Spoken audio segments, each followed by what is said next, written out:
ہجوم رسول اکرم صلی اللہ علیہ وآلہ وسلم کا مذاق اڑا رہا تھا۔ مسلمان خاموش تھے، وہ دل ہی دل میں اللہ کو یاد کر رہے تھے۔ انہوں نے اپنی تلواروں کے دستوں پہ ہاتھ رکھے ہوئے تھے۔ پھر نہ جانے کیا ہوا، رسول اکرم صلی اللہ علیہ وآلہ وسلم نے کیا داؤ کھیلا۔ ابن الاسیر کہتا ہے کہ آپ صلی اللہ علیہ وآلہ وسلم نے رکانہ کو اٹھا کر زمین پر پٹخ دیا۔ رکانہ زخمی شیر کی طرح اٹھا اور غرا کر آپ صلی اللہ علیہ وآلہ وسلم پر حملہ آور ہوا۔ آپ صلی اللہ علیہ وآلہ وسلم نے پھر وہی داؤ کھیلا اور اسے پٹخ دیا۔ وہ اٹھا تو آپ صلی اللہ علیہ وآلہ وسلم نے اسے تیسری بار پٹخا۔ بھاری بھرکم جسم 3 بار پٹخا گیا تو کشتی جاری رکھنے کے قابل نہ رہا۔ رکانہ سر جھکا کے اکھاڑے سے نکل گیا۔ ہجوم پر سناٹا طاری ہو گیا اور مسلمان ننگی تلواریں اور برچیاں ہوا میں لہرا لہرا کر اور اچھال اچھال کر نعرے لگا رہے تھے۔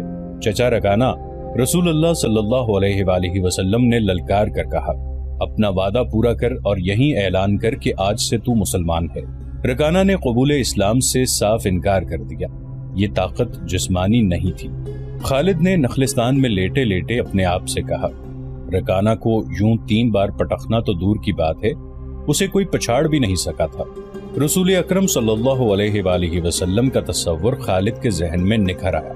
وہ آپ صلی اللہ علیہ وآلہ وسلم کو اچھی طرح سے جانتا تھا، لیکن اب وہ محسوس کر رہا تھا جیسے وہ محمد صلی اللہ علیہ وآلہ وسلم کوئی اور تھے جنہیں وہ بچپن سے جانتا تھا۔ اس کے بعد آپ صلی اللہ علیہ وآلہ وسلم نے جو رخ اختیار کیا تھا، اس میں خالد آپ صلی اللہ علیہ وآلہ وسلم کو نہیں پہچانتا تھا۔ نبوت کے دعوے کے بعد خالد کی آپ صلی اللہ علیہ وآلہ وسلم کے ساتھ بول چال بند ہو گئی تھی۔ وہ آپ صلی اللہ علیہ وآلہ وسلم کے ساتھ 2 ہاتھ کرنا چاہتا تھا، لیکن وہ رکانہ کی طرح پہلوان نہیں تھا۔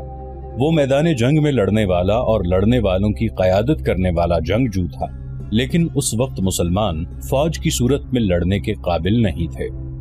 جب مسلمان فوج کی صورت میں لڑنے کے قابل ہوئے اور قریش کے ساتھ ان کا پہلا مارکا ہوا، اس وقت خالد کے لیے ایسے حالات پیدا ہو گئے تھے کہ وہ اس مارکے میں شامل نہیں ہو سکا تھا۔ اس کا انہیں بہت افسوس تھا۔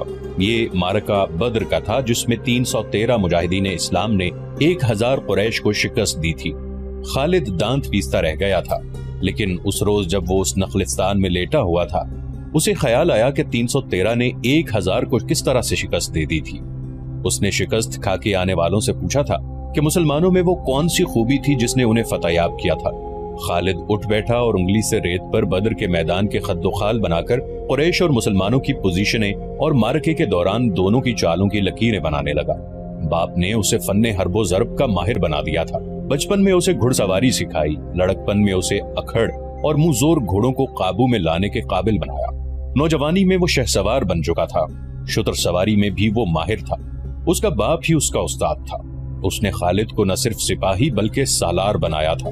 خالد کو جنگ و جدل اتنی اچھی لگی کہ وہ لڑنے اور لڑانے کے طریقوں پر غور کرنے لگا اور جوانی میں فوج کی قیادت کے قابل ہو گیا تھا۔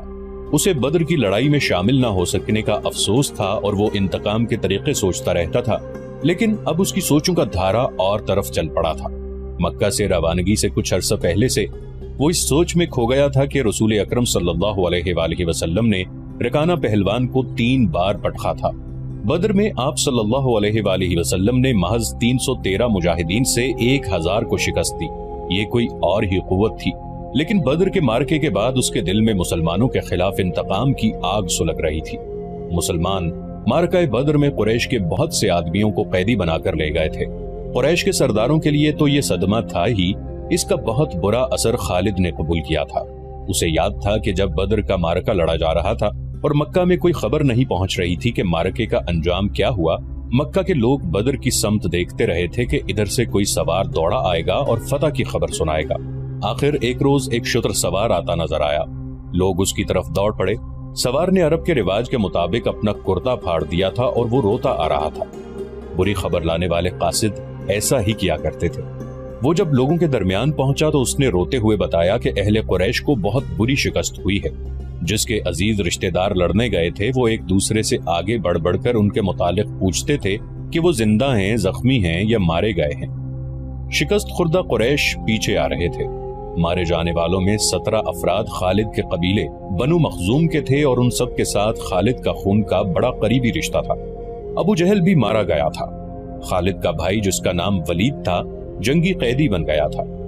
ابو سفیان جو کہ قریش کے سرداروں کا سردار تھا اور اس کی بیوی ہند بھی موجود تھی، اس نے پوچھا، کچھ میرے باپ اور میرے چچا کے متعلق بتائے قاصد۔ قاصد نے کہا، تمہارا باپ عتبہ، علی اور حمزہ کے ہاتھوں مارا گیا ہے، اور تمہارے چچا شیبہ کو اکیلے حمزہ نے قتل کیا ہے، اور تمہارا بیٹا حنظلہ علی کے ہاتھوں مارا گیا ہے۔ ابو سفیان کی بیوی ہند نے پہلے تو علی اور حمزہ کو بلند آواز سے برا بھلا کہا اور پھر بولی، اللہ کی قسم میں اپنے باپ اور اپنے چچا اور اپنے بیٹے کے خون کا بدلہ ضرور لوں گی۔ ابو سفیان پر خاموشی تاری تھی۔ خالد کا خون کھول رہا تھا۔ قریش کے 70 آدمی مارے گئے تھے اور جو جنگی قیدی ہوئے تھے ان کی تعداد بھی اتنی ہی تھی۔ خالد اٹھا، دری جھاڑ کر لپیٹی اور گھوڑے کی زین کے ساتھ باندھ کر سوار ہوا اور مدینہ کی سمت چل پڑا۔ اس نے ذہن کو یادوں سے خالی کر دینا چاہا، لیکن اس کا ذہن مدینہ پہنچ جاتا جہاں رسول اللہ صلی اللہ علیہ وآلہ وسلم تھے اور جو تبلیغ اسلام کا مرکز بن گیا تھا۔ آپ صلی اللہ علیہ وسلم کا خیال آتے ہی اس کا ذہن پیچھے چلا جاتا اور اسے وہ منظر دکھاتا جس کے خالق حضور صلی اللہ علیہ وآلہ وسلم تھے۔ اس کے ذہن میں ہند کے الفاظ یاد آئے جو اس نے اپنے خامند ابو سفیان سے کہے تھے، میں اپنے باپ اور چچا کو بھول سکتی ہوں۔ ہند نے کہا تھا، کیا میں اپنے لخت جگر حنظلہ کو بھی بھول جاؤں؟ ماں اپنے بیٹے کو کیسے بھول سکتی ہے؟ اللہ کی قسم، میں محمد کو اپنے بیٹے کا خون معاف نہیں کروں گی۔ یہ لڑائی محمد نے کرائی ہے، میں حمزہ اور علی کو نہیں بخشوں گی۔ وہ میرے باپ، میرے چچا اور میرے بیٹے کے قاتل ہیں۔ میرے خون کو صرف میرے بیٹے کا قتل گرما رہا ہے۔ ابو سفیان نے کہا تھا، مجھ پر اپنے بیٹے کے خون کا انتقام فرض ہو گیا ہے۔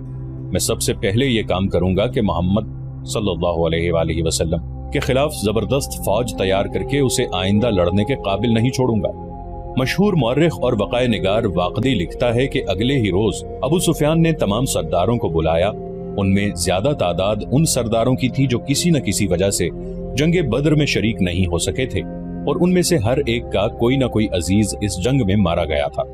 سب انتقام کا ارادہ لے کر اکٹھے ہوئے۔ کیا مجھے زیادہ باتیں کرنے کی ضرورت ہے؟ ابو سفیان نے کہا، میرا اپنا جوان بیٹا مارا گیا ہے، اگر میں انتقام نہیں لیتا تو مجھے جینے کا کوئی حق نہیں۔ سب ایک ہی بار بولنے لگے۔ وہ اس بات پر متفق تھے کہ مسلمانوں سے بدر کی شکست کا انتقام لیا جائے، لیکن آپ میں سے کوئی بھی اپنے گھر میں نہ بیٹھا رہے۔ خالد نے کہا، بدر میں ہم صرف اس لیے ذلت میں گھرے تھے کہ سردار گھروں میں بیٹھے رہے اور ان لوگوں کو لڑنے بھیج دیا جو قریش کی عظمت کو نہیں سمجھتے تھے۔ کیا میرے باپ کو بھی قریش کی عظمت کا خیال نہ تھا؟ خالد کے چچا زاد بھائی اکرمہ جو ابو جہل کا بیٹا تھا برہم ہوتے ہوئے کہا، کیا صفوان بن امیہ کے باپ کو بھی قریش کی عظمت کا خیال نہ تھا؟ تم کہاں تھے الولید کے بیٹے؟ ہم یہاں ایک دوسرے سے لڑنے کے لیے اکٹھے نہیں ہوئے، ابو سفیان نے کہا۔ خالد، تمہیں ایسی بات نہیں کہنی چاہیے تھی جس سے کوئی اپنی بے عزتی محسوس کرے۔ ہم میں سے کوئی بھی عزت والا نہیں رہا، خالد نے کہا۔ ہم سب اس وقت تک بے عزت رہیں گے جب تک ہم محمد صلی اللہ علیہ وسلم اور اس کے چیلوں کو ہمیشہ کے لیے ختم نہیں کر دیتے۔ مجھے اپنے گھوڑے کے سموں کی قسم، میرے خون کی گرمی نے میری آنکھیں جلا دی ہیں۔ ان آنکھوں کو مسلمانوں کا خون ٹھنڈا کر سکتا ہے۔ میں پھر کہوں گا کہ اب سردار آگے ہوں، اور میں جانتا ہوں کہ میں میدان جنگ میں کہاں ہوں گا، لیکن جنگ میں ہمارا جو سردار ہوگا میں اس کے حکم کا پابند رہوں گا، اور اگر میں سمجھوں گا کہ مجھے سردار نے ایسا حکم دیا ہے جو ہمیں نقصان دے گا تو میں ایسا حکم نہیں مانوں گا۔ سب نے متفقہ طور پر ابو سفیان کو اپنا سردار مقرر کیا۔ اس سے ایک روز پہلے اہل مکہ کا ایک قافلہ فلسطین سے مکہ واپس آیا تھا۔ یہ تجارتی قافلہ تھا۔ مکہ کے باشندوں خصوصاً قریش کے ہر خاندان نے اس تجارت میں حصہ ڈالا تھا۔ اس قافلے میں کم و بیش 1000 اونٹ تھے اور جو مال گیا تھا اس کی مالیت 50,000 دینار تھی۔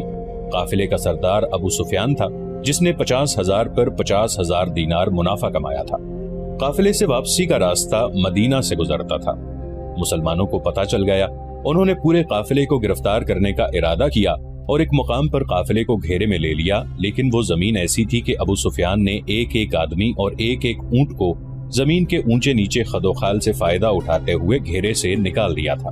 خالد کا گھوڑا خرامہ خرامہ مدینہ کی طرف جا رہا تھا، مگر خالد کا ذہن پیچھے کو سفر کر رہا تھا۔ اسے اس وقت کا جب قریش انتقام کی سکیم بنانے کے لیے اکٹھے ہوئے تھے ایک ایک لفظ جو کسی نے کہا تھا سنائی دے رہا تھا۔ اگر تم نے مجھے اپنی سرداری دی ہے تو میرے ہر فیصلے کی پابندی تم پر لازم ہے، ابو سفیان نے کہا۔ میرا پہلا فیصلہ یہ ہے کہ میں نے ابھی 50,000 دینار منافع سب میں تقسیم نہیں کیا، وہ میں تقسیم نہیں کروں گا، یہ مسلمانوں کے خلاف فیصلہ کن جنگ میں استعمال ہوگا۔ مجھے اور میرے خاندان کو یہ فیصلہ منظور ہے۔ سب سے پہلے خالد نے کہا، پھر منظور ہے، ایسا ہی کرو، منظور ہے کی آوازیں اٹھی۔ میرا دوسرا حکم یہ ہے، ابو سفیان نے کہا، کہ جنگ بدر میں ہمارے جو آدمی مارے گئے ہیں ان کے لواحقین آہوزاری کر رہے ہیں۔ میں نے مردوں کو دھاڑے مارتے اور عورتوں کو بین کرتے سنا ہے۔ اللہ کی قسم، جب آنسو بہہ جاتے ہیں تو انتقام کی آگ سرد ہو جاتی ہے۔ آج سے بدر کے مقتولین پر کوئی نہیں روئے گا۔ اور میرا تیسرا حکم یہ ہے کہ مسلمانوں نے بدر کی لڑائی میں ہمارے جن آدمیوں کو قید کیا ہے ان کی رہائی کے لیے کوئی کوشش نہیں کی جائے گی۔ تم جانتے ہو کہ مسلمانوں نے قیدیوں کی رہائی کے لیے ان کے درجے مقرر کر دیے ہیں اور ان کا فدیہ 1000 سے 40 درہم مقرر کیا ہے۔ ہم مسلمانوں کو 1 درہم بھی نہیں دیں گے، یہ رقم ہمارے ہی خلاف استعمال ہوگی۔ خالد کو گھوڑے کی پیٹھ پہ بیٹھے اور مدینہ کی طرف جاتے ہوئے جب وہ لمحے یاد آ رہے تھے تو اس کی مٹھیاں بند ہو گئی۔ غصے کی لہر اس کے سارے وجود میں بھر گئی۔ وہ وقت بہت پیچھے رہ گیا تھا لیکن اب بھی اس کے اندر غصہ بیدار ہو گیا تھا۔ اسے غصہ اس بات پر آیا کہ اجلاس میں طے تھا کہ مسلمانوں کے پاس مکہ کا کوئی آدمی اپنے قیدی کو چھڑانے مدینہ نہیں جائے گا، لیکن ایک آدمی چوری چھپے مدینہ چلا جاتا اور اپنے عزیز رشتہ دار کو رہا کرا لیتا۔ ابو سفیان نے اپنا حکم واپس لے لیا۔ خالد کا اپنا ایک بھائی جس کا نام ولید تھا مسلمانوں کے پاس جنگی قیدی تھا۔ اگر اس وقت تک قریش اپنے بہت سے قیدی رہا نہ کرا لائے ہوتے تو خالد اپنے بھائی کی رہائی کے لیے کبھی نہ جاتا۔ اسے اپنے بھائیوں نے مجبور کیا کہ ولید کی رہائی کے لیے جائے۔ خالد کو یاد آ رہا تھا کہ وہ اپنے وقار کو ٹھیس پہنچانے پر آمادہ نہیں ہو رہا تھا، لیکن اسے خیال آیا تھا۔ خیال یہ تھا کہ رسول کریم صلی اللہ علیہ وسلم بھی اسی کے قبیلے سے تھے اور آپ صلی اللہ علیہ وآلہ وسلم کے پیروکار یعنی جو مسلمان ہو گئے تھے وہ بھی قریش اور اہل مکہ سے تھے۔ وہ آسمان سے تو نہیں اترے تھے، وہ اتنے جری اور دلیر تو نہیں تھے کہ 313 کی تعداد میں 1000 کو شکست دے سکتے۔ اب ان میں کیسی قوت آ گئی ہے کہ وہ ہمیں نیچا دکھا کر ہمارے آدمیوں کی قیمتیں مقرر کر رہے ہیں۔ انہیں ایک نظر دیکھوں گا، خالد نے سوچا تھا۔ محمد صلی اللہ علیہ وآلہ وسلم کو غور سے دیکھوں گا۔ اور وہ اپنے بھائی حشام کو ساتھ لے کر مدینہ چلا گیا تھا۔ اس نے اپنے ساتھ 4000 درہم باندھ لیے تھے۔ اسے معلوم تھا کہ بنو مخزوم کے سردار الولید کے بیٹے کا فدیہ 4000 درہم سے کم نہیں ہوگا۔ ایسا ہی ہوا۔ اس نے مسلمانوں کے ہاں جا کر اپنے بھائی کا نام دیا تو ایک مسلمان نے جو قیدیوں کی رہائی اور فدیے کی وصولی پر مامور تھا کہا کہ 4000 درہم ادا کرو، ہم فدیے میں کچھ رعایت چاہتے ہیں۔ خالد کے بھائی حشام نے کہا، تم لوگ آخر ہم میں سے ہو، کچھ پرانے رشتوں کا خیال کرو، اب ہم تم میں سے نہیں ہیں۔ مسلمانوں نے کہا، ہم اللہ کے رسول کے حکم کے پابند ہیں، کیا ہم تمہارے رسول اللہ صلی اللہ علیہ وآلہ وسلم سے بات کر سکتے ہیں؟ حشام نے پوچھا۔ حشام، خالد نے گرج کر کہا، میں اپنے بھائی کو اپنے وقار پر قربان کر چکا تھا، مگر تم مجھے ساتھ لے آئے، یہ جتنا مانگتے ہیں اتنا ہی دے دو، میں محمد صلی اللہ علیہ وآلہ وسلم کے سامنے جا کر رحم کی بھیک نہیں مانگوں گا۔ اس نے درہموں سے بھری تھیلی مسلمانوں کے سامنے پھینکتے ہوئے کہا، گن لو اور ہمارے بھائی کو ہمارے حوالے کر دو۔ رقم گنی جا چکی تو ولید کو خالد اور حشام کے حوالے کر دیا گیا۔ تینوں بھائی اسی وقت مکہ کو روانہ ہو گئے۔ راستے میں دونوں بھائیوں نے ولید سے پوچھا کہ ان کی شکست کا باعث کیا تھا۔ انہیں توقع تھی کہ ولید جو ایک جنگجو خاندان کا جوان تھا، انہیں جنگی فہم و فراست اور حرب و ضرب کے طور طریقوں کے مطابق مسلمانوں کی جنگی چالوں کی خوبیاں اور اپنی خامیاں بتائے گا، مگر ولید کا انداز ایسا اور اس کے ہونٹوں پر مسکراہٹ ایسی تھی جیسے اس پر کوئی پر اسرار اثر ہو۔ ولید، کچھ تو بتاؤ، خالد نے اس سے پوچھا۔ ہمیں اپنی شکست کا انتقام لینا ہے۔ قریش کے تمام سردار اگلی جنگ میں شامل ہو رہے ہیں، ہمارے ارد گرد کے قبائل کو بھی ساتھ ملا رہے ہیں اور وہ مکہ میں جمع ہونا شروع ہو گئے ہیں۔ سارے عرب کو اکٹھا کر لو خالد، ولید نے کہا، تم مسلمانوں کو شکست نہیں دے سکو گے۔ میں نہیں بتا سکتا کہ محمد صلی اللہ علیہ وآلہ وسلم کے ہاتھ میں کوئی جادو ہے یا ان کا نیا عقیدہ سچا یا کیا بات ہے کہ میں نے ان کا قیدی ہوتے ہوئے بھی انہیں ناپسند نہیں کیا۔ پھر تم اپنے قبیلے کے غدار ہو، حشام نے کہا۔ غدار ہو یا تم پر ان کا جادو اثر کر گیا ہے۔ وہ یہودی پیشوا ٹھیک کہتا ہے کہ محمد صلی اللہ علیہ وآلہ وسلم کے پاس کوئی نیا عقیدہ اور نیا مذہب نہیں، اس کے ہاتھ میں کوئی جادو آ گیا ہے۔ جادو ہی تھا، ورنہ بدر میں قریش شکست کھانے والے نہیں تھے، خالد نے کہا۔ ولید جیسے ان کی باتیں سن ہی نہیں رہا تھا، اس کے ہونٹوں پر تبسم تھا